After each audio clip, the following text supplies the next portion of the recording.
एक वर्ष तक कोई मेरी नित्य पूजा न कर पावे, मेरी नित्य पूजा करना चाहिए, नित्य अभिषेक करना चाहिए, एक वर्ष तक कोई न कर पावे, केवल विधि पूर्वक शिवरात्रि का व्रत कर ले और रात्रि भर जाग कर 4 प्रहर बैठ करके मेरा अभिषेक कर ले, तो उसे वर्ष भर की मेरी पूजा का पुण्य प्राप्त हो जाएगा, फल प्राप्त हो जाएगा। इसलिए शिवरात्रि के दिन प्रमाद नहीं करना चाहिए। शिवरात्रि को अवश्य ही रात्रि जागरण करना चाहिए, और रात्रि जागरण के लिए भी दिन में सोना नहीं चाहिए। दिन में सो गए तो व्रत नष्ट हो जाएगा, और रात्रि को सो गए तो व्रत नष्ट हो जाएगा। 24 घंटे जगना है, सब चीज का त्याग करना आना चाहिए। कभी हमारे यहाँ सब तरह की तिथियां हैं, एकादशी को भोजन का त्याग, अन्न का त्याग, और एक ऐसी एकादशी आती जिस दिन जल का भी त्याग, निर्जल एकादशी। इसी तरह से निद्रा का त्याग, महीने में 2 एकादशी होती है महाराज जी। जैसे 4 प्रहर भगवान शिव की पूजा का विधान है, ऐसे ही प्रत्येक एकादशी में शालिग्राम जी की रात्रि जागरण 4 प्रहर पूजा का विधान है। लेकिन हम लोग तो एकादशी नाम की एकादशी करते हैं। एकादशी आने के पहले विचार करना शुरू कर देते हैं कि अब एकादशी आएगी, क्या फलाहार में बनाएंगे, मलाई के पुआ बनाएंगे कि रबड़ी, लच्छेदार रबड़ी रहेगी, कि मखाने की खीर रहेगी, कि सिंघाड़े का हलवा रहेगा, कि राजगिरा के आटे की पूड़ी रहेगी, और के चिप्स रहेगी, जाने क्या क्या अपने मन में कल्पना कर लेते हैं। अब फिर कहते हैं तो हमारी एकादशी है, हे भगवान धन्य है एकादशी महारानी। और 10वीं को रात को इतना ठूस के खा लेंगे कि एकादशी दिन भर डकार आवे, गले में जलन पड़े भोजन की। क्यों? कल एकादशी, कल खाना नहीं, आज खा लो, ठूस कर खा लो। देखो भाई, हंसाने के लिए हम नहीं बोल रहे हैं। एकादशी व्रत 3 दिन का है। 10वीं को एक समय भोजन करना, और द्वादशी को एक ही बार पारायण करना, फिर द्वारा कुछ नहीं लेना, और एकादशी को कुछ न लेना, ये उत्तम एकादशी है, सर्वोत्तम एकादशी है। एकादशी को जल भी न लेना, उतना संभव न हो तो जल पीकर रहना, उतना भी संभव न हो तो केवल दूध पीकर रहना, उतना भी संभव न हो तो फल खाकर रहना, पर दिन भर बकरी जैसे मुंह चलाना ये ठीक नहीं। किसी भी व्रत में नमक खा लेने से व्रत का आधा पुण्य नष्ट हो जाता है। इसलिए ये बात जो है ना कि फलाहारी नमक और आहारी नमक, ये हमारी चटोर जवान की कल्पना है। व्रत में शास्त्र दृष्टि से नमक मात्र वर्जित है, किसी भी प्रकार के नमक का प्रयोग व्रत में नहीं होना चाहिए।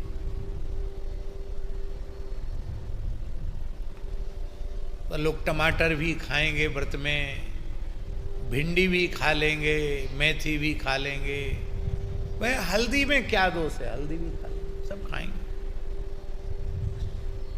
एकादशी का स्वांग है, एकादशी नहीं है।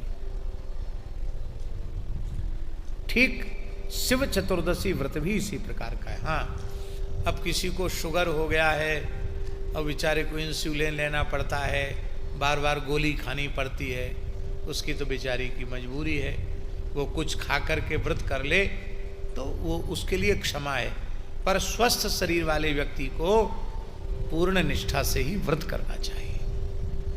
तो 1 वर्ष के शिव पूजन का फल शिवरात्रि को रुद्राभिषेक करने से प्राप्त हो जाता है। और प्रत्येक, हाँ, एकादशी पूरे वर्ष यदि एकादशी का जागरण और 4 प्रहर की पूजा संभव न हो सके तो आषाढ़ शुक्ला एकादशी, जिसको देवशयनी एकादशी कहते हैं, उस एकादशी तिथि को रात्रि में 4 प्रहर की पूजा करनी चाहिए। और कार्तिक शुक्ला एकादशी, जिसको देव प्रबोधिनी एकादशी कहते हैं, उसमें भी रात्रि जागरण करके 4 प्रहर भगवान श्री शालिग्राम का पंचामृत महाभिषेक पूर्वक तुलसी दल से सहस्रार्चन करना चाहिए 4 बार। ये तो शिवरात्रि व्रत की महिमा का वर्णन किया है। जहां ये शिवलिंग प्रकट हुआ है उस स्थान का नाम है अरुणाचल। ये अरुणाचल प्रदेश भी है, वो अरुणाचल नहीं। जो दक्षिण भारत में अरुणाचलम है वहीं ये ज्योतिर्लिंग प्रकट हुआ है, अग्निस्तंभ प्रकट हुआ है। इसलिए अरुणाचलम साक्षात ज्योतिर्लिंग ही है। अरुणाचलम का कण कण साक्षात शिवरूप है। अनलाचल संकासम यदिदम लिंगमुत्थितम अरुणाचल मित्येवं तदिदम ख्यात में सती। अरुणाचल की बड़ी भारी महिमा। स्कंद पुराण में तो अरुणाचल का बहुत महात्म्य है। हमने स्वयं मूल ग्रंथ के पाठ के समय पढ़ा है। हम प्रायः सब जगह हो आए हैं, पूर्व पश्चिम उत्तर दक्षिण परशुराम कुंड तक हो आए, लेकिन हमारा अरुणाचलम ही छूट गया। अरुणाचलम नहीं जा पाए अभी। भगवान शिव जब कृपा करेंगे तब कभी अरुणाचलम का दर्शन होगा। बड़ा दिव्य क्षेत्र है, अरुणाचलम की बहुत महिमा है। महाराज जी लिखा है अत्र तीर्थम ही बहुधा भविष्यति महत्तरम। ये धरती का महान तीर्थ होगा अरुणाचलम। कहते यहाँ वास करने वाले, यहाँ मरने वाले जंतुओं की मुक्ति हो जाएगी। मुक्तिरप्यत्र जंतूनाम वासेन मरणेन च। यहाँ मनुष्याणाम नहीं लिखा है, जंतु नाम। अर्थ है अरुणाचल प्रदेश में कीट पतंग भी मरेगा तो मोक्ष को प्राप्त कर जाएगा। ऐसा दिव्य क्षेत्र है अरुणाचलम का। बोलो अरुणाचलम की जय। हमारे स्वामी नरेंद्रानंद सरस्वती जी तो उसी क्षेत्र के हैं ना। अब तो आप गए हैं अरुणाचलम, बहुत दिव्य स्थल है।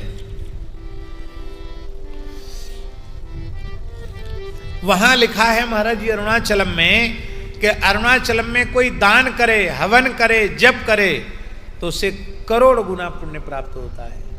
एक माला जपे तो 1 करोड़ माला जपने का पुण्य प्राप्त होगा। एक ब्राह्मण को दान दक्षिणा दे तो 1 करोड़ ब्राह्मणों को दक्षिणा देने का पुण्य प्राप्त होगा। इतनी महिमा है उसकी। ये दिव्य क्षेत्र है। भगवान शिव अपने स्वरूप की महिमा बताकर अंतर्धान हो गए।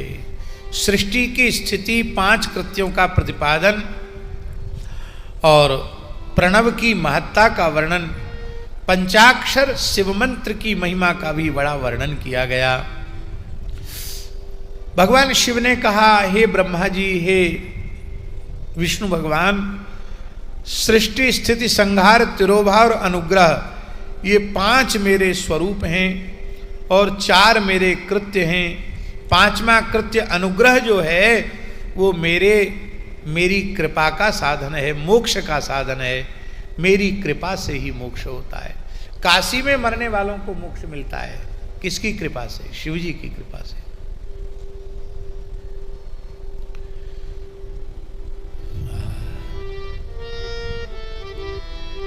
काशी मरत जंतु अवलोकी, जासु नाम बल करम विशोकी। भगवान नाम सुनाकर, श्री राम नाम सुना करके भगवान शिव मोक्ष देते हैं। भगवान शिव ने कहा कि देखो, सबसे पहले ओंकार प्रकट हुआ और उस ओंकार से ही वेद प्रकट हुआ और उस ओंकार से ही वेद प्रकट हुआ और वेदों के सार सर्वस्व के अक्षर जो शिव मंत्र है वो वेद से प्रकट हुआ। वेदः सर्वस्ततो यज्ञे ततो वै मंत्र कोटयः तत्तन मंत्रेण तत्सिद्धि सर्वसिद्धिर्तो भवेत्। वेद में पंचाक्षर मंत्र का स्पष्ट उपदेश किया गया है, आप सब जानते हैं। ओम नमः शंभवाय च मयो भवाय च नमः, शंकराय च मस्कराय च नमः, शिवाय च शिवतराय च। इसमें नमः शिवाय च शिवतराय च वेद में स्पष्ट पंचाक्षर मंत्र का निर्देश किया गया है। पंचाक्षर मंत्र की बड़ी भारी महिमा का वर्णन किया गया है।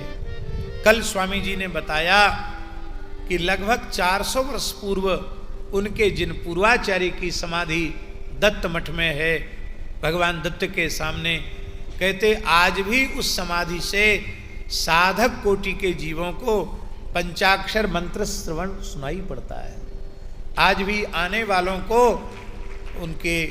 उनकी प्रत्यक्ष अनुभूति का परिचय प्राप्त होता है। स्वामी जी कहीं बाहर हैं और लोगों ने आकर वहाँ प्रणाम किया तो वहाँ बिल्व पत्र मिल जाता है और वहाँ से भी संकेत मिल जाता है उनकी कामना की पूर्ति का।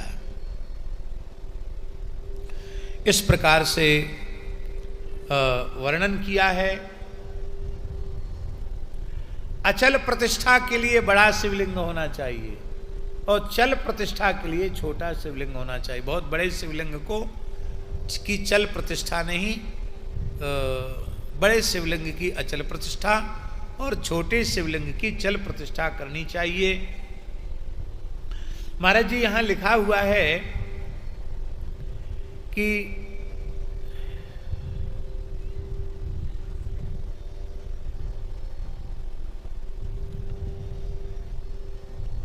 शिवलिंग जिस पदार्थ का हो उसी पदार्थ की जलहरी होनी चाहिए। पाषाण का शिवलिंग है तो पाषाण की जलहरी, स्वर्ण का शिवलिंग है तो स्वर्ण की जलहरी, चांदी का शिवलिंग है, हाँ रत्नलिंग में आप चांदी स्वर्ण आदि कर सकते हैं। बाकी जो शिवलिंग है उसी द्रव्य से उसकी पीठ का निर्माण भी होना चाहिए। किंतु वाणलिंग के लिए नियम का बंधन नहीं रखा गया। वाणलिंग माने नर्मदेश्वर, नर्मदेश्वर शिवलिंग में आप जलहरी सोने चांदी की, पीतल की, जैसी चाहो पत्थर की आप बना सकते हैं। बाकी दूसरे में जिसका लिंग हो उसी की जलहरी होनी चाहिए। जलहरी के रूप में साक्षात भगवती उमा जगदम्बा पार्वती हैं, इसलिए शिवलिंग को जलहरी से पृथक नहीं करना चाहिए। हाँ, अभिषेक स्नान में उनको पोंछने के लिए थोड़ी देर के लिए करो तो ठीक, बाकी बहुत अलग नहीं करना चाहिए। उसी में शिवलिंग को जलहरी में ही प्रतिष्ठित रहना चाहिए। लिंगम तत्र प्रतिष्ठाप्यो लिंगम पीठेन योजयेत, लिंगम सपीठम निक्षिप्यो नित्य लेपेन बंधयेत। यह वर्णन किया गया है। बोलो भक्तवत्सल भगवान की जय। यथा देवी मुमामंके धृत्वा तिष्ठति शंकरा तथा लिंगमिदं पीठम धृत्वा स्थित संततम। भगवान जगदम्बा भगवती पार्वती को गोद में बिठाकर भगवान विराजते हैं, ऐसे ही पार्वती स्वरूपा जलहरी में शंकर जी निरंतर विराजते हैं। ये शिव पार्वती का, जलहरी युक्त शिव जी ये शिव पार्वती का ही स्वरूप हैं। विधिवत इनका पूजन करना चाहिए। मिट्टी से भी शिवलिंग बनाया जा सकता है, आटे का शिवलिंग बनाया जा सकता है, गाय के गोबर से शिवलिंग बनाकर पूजन किया जा सकता, पुष्पों से भी शिवलिंग बनाया जा सकता है, वस्त्रों से भी शिवलिंग बनाया जा सकता है, कनेर पुष्प का शिवलिंग बनाया जा सकता है, फलों से शिवलिंग बनाकर प्रतिष्ठा करके पूजन हो सकता है, गुड़ का शिवलिंग बनाकर पूजन हो सकता है, मक्खन का शिवलिंग बनाकर पूजन हो सकता है, भस्म का गोला बनाकर शिवलिंग बनाकर भी पूजन हो सकता है। विधिवत पूजन करना चाहिए। अब कोई नंग धड़ंग दिगंबर सन्यासी हैं, यति हैं, द्रव्य छूते ही नहीं, पात्र रखते ही नहीं, तो वो शंकर जी का क्या कैसे करेंगे? तो कहते अंगुष्ठ, वो अपने अंगुष्ठ को ही शिवलिंग बना करके और नदी में से चुल्लू से जल छोड़ दें तो उनका रुद्राभिषेक हो जाएगा। कितनी सरल पूजा है। अंगूठा ऐसा कर लो, ऐसा अंगूठा कर लिया, इससे जल छोड़ दिया, रुद्राभिषेक हो गया। बोलो शंकर भगवान की जय। ये लोग ऐसे करते हैं, कुछ ऐसे, वो सब नहीं, ये इस तरह से। हाँ, लोग तरह तरह से लोग अपना कुछ ना कुछ चल पड़ता है, महात्माओं की लीला है। हाँ, शास्त्रीय विधान केवल है, इस तरह से अंगुष्ठ को करके ये शिवलिंग का शिव जी का अभिषेक हो जाएगा। इस प्रकार से वह वर्णन किया गया है। बोलो भक्तवत्सल भगवान की जय जय। जो यज्ञोपवीतधारी हैं, संध्योपासन त्रिकाल करते हैं, उनको प्रणवयुक्त पंचाक्षर का जप करना चाहिए। ओंकार, फिर नमः पद, फिर शब्द शब्द से चतुर्थी का एक वचन, इस तरह से जप करना चाहिए। और जो अनुपवीति हैं उनको शिवाय नमः ऐसा जपना चाहिए। स्त्री शूद्र हैं उनको शिवाय नमः ऐसा जपना चाहिए, ऐसा शिव पुराण में लिखा है। अब तो विचित्र बात है, अब तो लोग ढोल मजीरा बजा के कीर्तन करते हैं इसका। भाई मंत्रों की गरिमा माइक पर बोलने से, कीर्तन करने से घट जाती है। कुछ मंत्र ऐसे होते हैं जिनको कीर्तन भी किया जा सकता है, जप भी किया जा सकता है, पर ये जप का मंत्र है, कीर्तन का मंत्र नहीं है। स्पष्ट से लिखा है। इसके जप की बड़ी भारी महिमा है, बहुत बड़ी महिमा है। यहां तक लिखा है महाराज जी कि जहां स्वयंभू शिवलिंग हो, वहां कोई कुआं हो, वहां कोई बाप, ये ब्रह्मलोक को रुद्र दान करने वाली हैं। और दक्षिण भारत में कृष्णा नदी भी है, कृष्ण वेणा, कृष्णा नदी, स्वर्ण मुखरा नदी कहते हैं। कृष्णा नदी ये 18 मुख वाली है, विष्णुलोक प्रदायिनी, ये वैकुंठ प्रदान करने वाली है। सभी नदियों का सुंदर सुंदर महात्म्य है। और इन नदियों के तट पर विराजमान भगवान की बड़ी भारी महिमा का, शिवजी की महिमा का वर्णन लिखा हुआ है। नर्मदायाम नदी स्नानात् विष्णुलोक मवाप्नुयात् सुवर्ण मुखरी स्नानम चापगे च गुरुरवो। नर्मदा स्नान से भी विष्णुलोक की प्राप्ति का, शिवलोक की प्राप्ति का वर्णन किया है। और महाराज जी लिखा हुआ है, माघ का महीना हो और गंगा जी हो, कुंभ का योग हो सूर्य इसके साथ, उस समय कोई गंगा स्नान करता है तो अनंत गुण पुण्य प्राप्त होता है, अपने करोड़ों पीढ़ियों का वह उद्धार कर लेता है। इस बार हिंदू सनातन धर्म का जो प्रकाश तीर्थराज प्रयाग में दिखाई पड़ा, उसके लिए जितनी प्रशंसा की जाए उतना कम है। सरकारी अनुमान था कि लगभग 40 करोड़ लोग स्नान के लिए आ सकते हैं, पर जिस समय सरकारी घोषणा आई थी उसी समय हमने अपने प्रवचन में बोला था कि 60 से 70 करोड़ के बीच में लोग स्नान करेंगे। तो जिस दिन हमने बोला तो हमारे सुनने वाले लोगों ने कहा कि सरकार तो बढ़ा चढ़ा के 40 करोड़ बोल रही है, आपने 60-70 करोड़ कैसे कह दिया। अब प्रयाग कुंभ अपने खालसे की बात है। हमने कहा राम जी ने प्रेरणा की, हमने बोल दिया, भगवान सही करें, भगवान जाने। तो महाराज लगभग 70 करोड़ लोगों ने स्नान किया। 66 करोड़ 30 लाख तो सरकारी गणना है।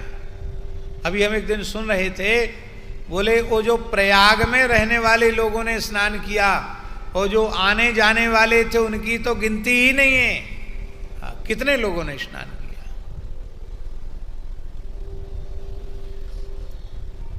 देखो इसी को कहते हैं राजा का धर्मनिष्ठ होना आवश्यक है। महाभारत में लिखा है सर्वे धर्माः राजधर्म प्रधाना, राजधर्म का आश्रय लेकर धर्म चलता है। यदि प्रदेश में योगी आदित्यनाथ जी न होते और देश में नरेंद्र भाई मोदी न होते तो हम समझते हैं सनातन धर्म का इतना बड़ा महोत्सव इतने भव्य दिव्य रूप में संपादित नहीं होता है। इसलिए संपूर्ण देशवासियों को यह चाहिए कि सनातन संस्कृति के मूल्य इसी प्रकार से संरक्षित सुरक्षित हों और उनकी गरिमा महिमा निरंतर बढ़े, भारतवर्ष की धरती गोवध के कलंक से विमुक्त होवे। इसके लिए ऐसी विचारधारा वाले लोगों को ही शासन में स्थापित करना चाहिए। ये संपूर्ण भारतवर्ष के सनातनियों की जिम्मेवारी है। इसमें फिर ये अपना है ये परा, ये भेद नहीं रखना चाहिए। बहुत बढ़िया से बढ़िया संपन्न हुआ महाराज। हम आपको क्या बतावें, हम तो महीना भर से अधिक समय वहां रहे। यह हमारा प्रयाग का चौथा कुंभ था, 12-12 साल वाला चौथा कुंभ था हमारा, गुरु महाराज की दया से। पर इस कुंभ में सरकारी प्रशासन का जितना उत्तम विनम्र व्यवहार देखा गया, हमें याद नहीं है कि इसके पहले पुलिस वाले या पुलिस अधिकारी इतना विनम्र व्यवहार लोगों के साथ करते होंगे। यह श्रेय प्रदेश के मुख्यमंत्री योगी जी को जाता है। और ऐसे भी अभागे लोग भी हैं जो अभी भी सनातन संस्कृति के इस विकास को, इस प्रकाश को सहन नहीं कर पा रहे हैं, जल भुन रहे हैं और जाने क्या क्या नहीं बोले चले जा रहे हैं। लगता है जरूर वर्ण संकर होंगे, नहीं तो इस देश की मिट्टी पर पैदा होने वाला व्यक्ति ऐसा कभी, उसे प्रसन्नता होनी चाहिए। यदि कोई प्रसन्न नहीं है, जल भुन रहा है, तो निश्चित ही उसकी उत्पत्ति में कहीं न कहीं दोष आ गया है। कोई हिंदू तो नहीं हो सकता। तो कुंभ की महिमा का भी यहां वर्णन किया गया है। कुंभ में जाकर, अभी नासिक का कुंभ आने वाला है और फिर उज्जैन का कुंभ आने वाला है। आप सबको न्योता है, अब संख्या घटनी नहीं चाहिए और बढ़नी चाहिए, और सनातन समाज को और अधिक संगठित होना चाहिए। बोलो भक्तवत्सल भगवान की जय। महाराज जी लिखा है, अन्य क्षेत्र में आकर किया गया पाप तीर्थ में आने से नष्ट हो जाता है, पर तीर्थ में किया गया पाप वज्रलेप हो जाता है। इसलिए तीर्थ में पाप से बचना चाहिए। ध्यान से अंतःकरण की शुद्धि होती है, जप से वाणी की शुद्धि होती है, और सेवा से शरीर की शुद्धि होती है। इसलिए शरीर से सेवा करना चाहिए। सदाचार का वर्णन है, शौचाचार का वर्णन है, स्नान करने की महिमा का वर्णन है, और महाराज जी भस्म धारण की बड़ी भारी महिमा का वर्णन है। संध्या वंदन करना चाहिए, गायत्री का जप करना चाहिए, न्यायोपार्जित संपत्ति का दान करना चाहिए, और द्विजाति को वैदिक अग्निहोत्र करना चाहिए। इसका भी वर्णन किया गया है। और महाराज जी बड़ी भारी महिमा का वर्णन किया गया। अग्नि पूजा परा नित्यम गुरु पूजा रतस्तथा ब्राह्मणा नाम तृप्ति करा सर्वे स्वर्गस्य भागिना। जो अग्नि की पूजा करते हैं, अग्नि में हवन करते हैं रोज, जो गुरु पूजा परायण हैं, जो ब्राह्मणों को खूब बढ़िया बढ़िया पकवान मिष्ठान बनाकर जिमाते हैं, तृप्त कर देते हैं, वे सब स्वर्ग के अधिकारी होते हैं, ऐसा लिखा है। अग्नि यज्ञ, देव यज्ञ, ब्रह्म यज्ञ का वर्णन है। और 7 बार शिव जी के हैं, रविवार भी शिव जी का, सोमवार भी शिव जी का, मंगल बुध बृहस्पति शुक्र शनि सब शिव जी के बार हैं। किसी भी बार में शिव जी की पूजा की जा सकती है। देवाराधन से अलग अलग फलों की प्राप्ति का वर्णन किया गया है। और महाराज जी लिखा है कि रोग नाश के लिए सूर्य का पूजन रविवार को करना चाहिए, सोमवार को संपत्ति की प्राप्ति के लिए लक्ष्मी का पूजन करना चाहिए, ब्राह्मणों को पकवान भोजन कराना चाहिए, रोगों की शांति के लिए मंगलवार को भद्रकाली की पूजा करना चाहिए, उड़द मूंग अरहर की दाल से युक्त अन्न ब्राह्मणों को भोजन कराना चाहिए, बुधवार को दधि से युक्त अन्न से भगवान नारायण का पूजन करना चाहिए, उससे दीर्घायु की प्राप्ति होती है। दीर्घायु की इच्छा से गुरुवार को देवताओं की पुष्टि के लिए वस्त्र यज्ञोपवीत घृत मिश्रित खीर से ब्राह्मणों को तृप्त करना चाहिए, और शुक्रवार को देवताओं का पूजन करके ब्राह्मण की तृप्ति के लिए षड्रस युक्त भोजन कराना चाहिए। इस प्रकार से अलग अलग सबका वर्णन किया और कहा कि सभी काल में, सभी समयों में, सभी वारों में शिव पूजन का कभी त्याग करना नहीं चाहिए, शिव पूजन सदा करना चाहिए। देश काल पात्र और उनके दान का भी विचार किया गया। अब लिख लो, पूज्य ब्राह्मणों से आग्रह है कि इस श्लोक को जरूर ध्यान में ले लें। गायत्री जप शुद्धो ही शुद्ध ब्राह्मण उच्यते, तस्मात् दाने जपे होमे पूजायाम सर्वकर्मणि। ब्राह्मण की शुद्धि तो केवल गायत्री जप से ही होती है। जो ब्राह्मण जितना अधिक गायत्री का निष्ठापूर्वक जप करेगा, उसके जीवन में उतना अधिक ब्रह्मत्व का प्रकाश होगा। ब्राह्मणों को गायत्री जप बहुत श्रद्धा से करना चाहिए। गायत्री शब्द का अर्थ क्या है? गायकम त्रायते पातात गायत्री च्युच्यते ही सा, यथार्थ हीनो लोकेस्मिन् परस्यार्थम नयच्छति। कहते जो गायत्री मंत्र का जप करता है, उसकी गायत्री पतन से रक्षा कर लेती है, इसलिए उनको गायत्री कहते हैं। कहते जैसे धनहीन व्यक्ति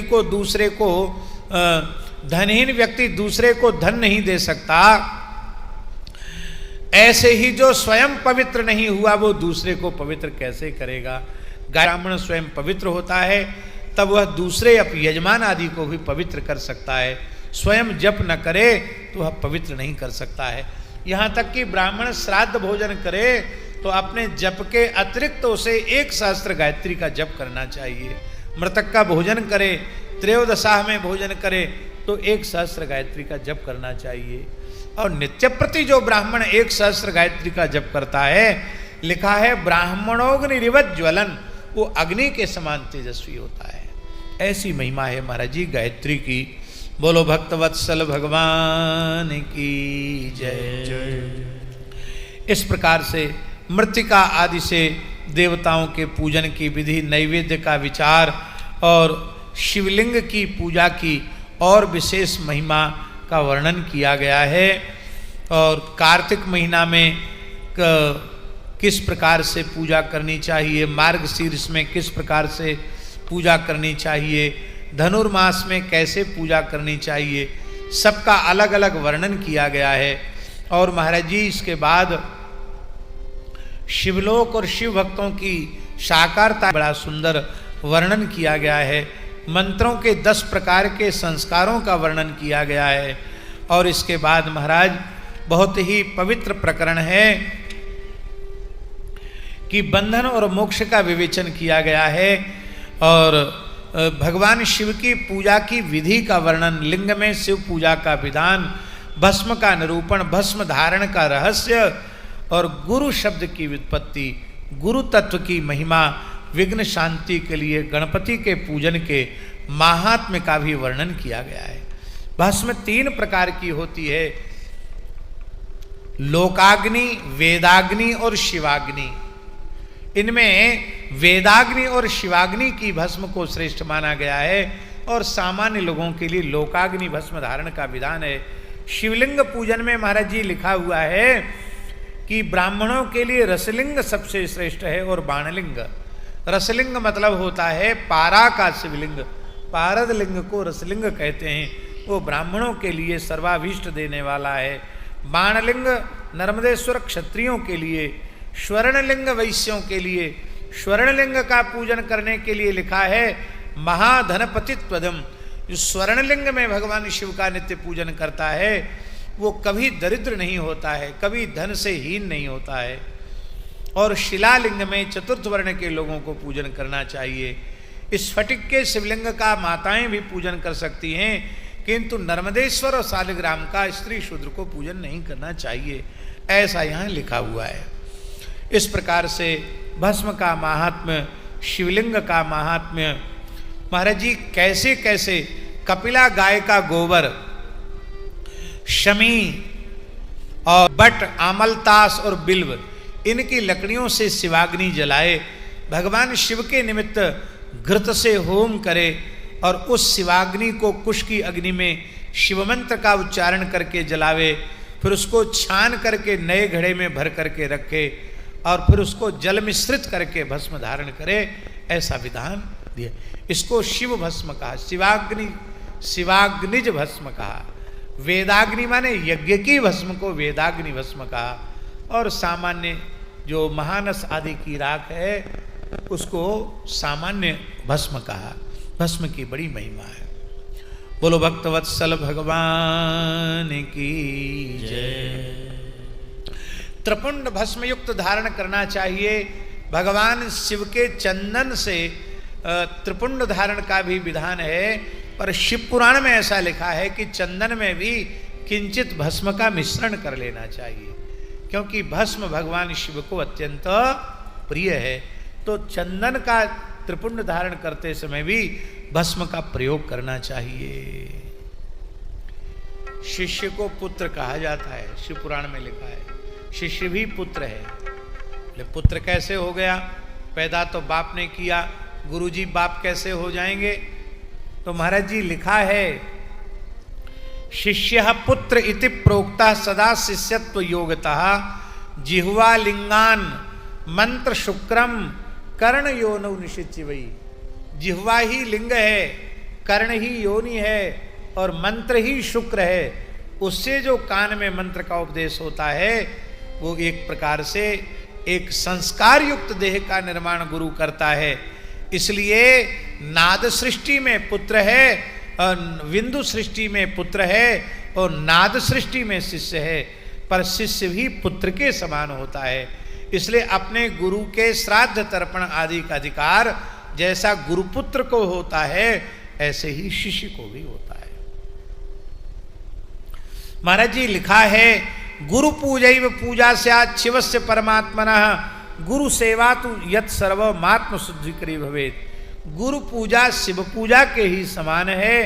गुरु पूजा आत्म शुद्धि करने वाली है, इसलिए गुरु पूजा का कभी त्याग नहीं करना चाहिए। गुरु जी को निवेदित जो उनका चरण जल आदि है वह भी शिष्यों को भक्ति पूर्वक ग्रहण करना चाहिए, ऐसा भी लिखा है। लेकिन एक बात और हम आपको बता दें, हम अपने मन से एक शब्द नहीं बोलते हैं, जो पुराण में लिखा वही हम बोल रहे हैं। गुरु शिवरूप हैं, इसमें संदेह नहीं है। यो गुरु शिव प्रोक्ता, गुरु शिव हैं, शिव गुरु हैं। वंदे बोधमयम नित्यम गुरुम शंकर रूपिणम।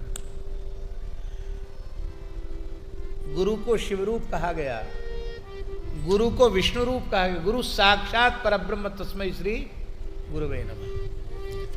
पर शिवरूप होने पर भी गुरु जी के चरणों में बिलपत्र नहीं चढ़ाया जाता,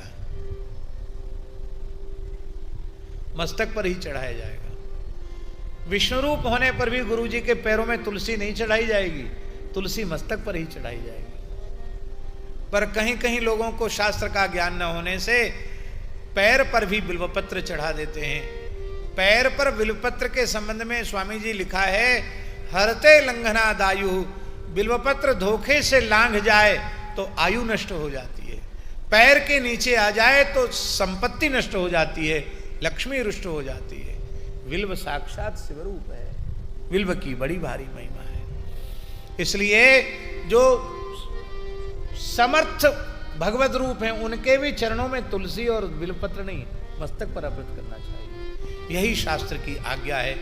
बहुत सुंदर सुंदर प्रकरण है, यद्यपि ये सिद्धांत का बड़ा सुंदर यहाँ विवेचन है, उसका आप श्रवण करना चाहिए। बोलो भक्तवत्सल भगवान की जय। महाराज जी जितने शिवलिंग हैं उन शिवलिंगों में मिट्टी के जो शिवलिंग बनाकर पूजन किया जाता है उसकी बहुत भारी महिमा का वर्णन किया गया है।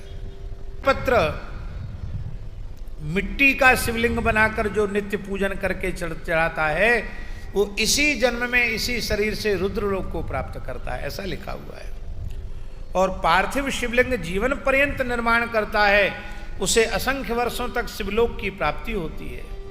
और महाराज जी निष्काम भाव से करता है तो शिव सायुज्य प्राप्त होता है। यदि कोई 1.25 करोड़ शिवलिंग अपने जीवन में मिट्टी के बनाकर पार्थिव बना करके 1.25 करोड़ पार्थिव शिवलिंग की पूजा कर ले तो वह जीते जी मुक्त है, वो भगवान शिव के ही तुल्य है। अखंड रूप में भगवान शिव का निर्माण करना चाहिए। मणिलिंग, जिसको स्फटिक लिंग को मणिलिंग कहते हैं, स्वर्णलिंग, पारदलिंग, स्फटिक लिंग, पुष्पराग लिंग, जिसको पुखराज कहते हैं, पुष्पराज लिंग, पार्थिव लिंग, ये सब अखंड ही बनाना चाहिए। खंड खंड माने पिंडी अलग, लिंग अलग, ये जलहरी अलग, ऐसा नहीं, अखंड ही पार्थिव शिवलिंग बनाना चाहिए, ऐसा वर्णन है। और वेद मंत्रों का कैसे कैसे उच्चारण क्या क्या करके करना चाहिए, उस कर्मकांड की विधि का भी बड़ा सुंदर वर्णन किया है। और इसी में भगवान शंकर के ध्यान के श्लोक का वर्णन है, भगवान शंकर का ध्यान कैसे करना चाहिए। ये श्लोक बहुत प्रसिद्ध है और ये श्लोक शिव पुराण का ही, आप सबको याद होगा, जिन्हें याद हो वो बोल सकते हैं। ये शिव पुराण के विश्वेश्वर संहिता के, विद्येश्वर संहिता के 20वें अध्याय का 52वां श्लोक है।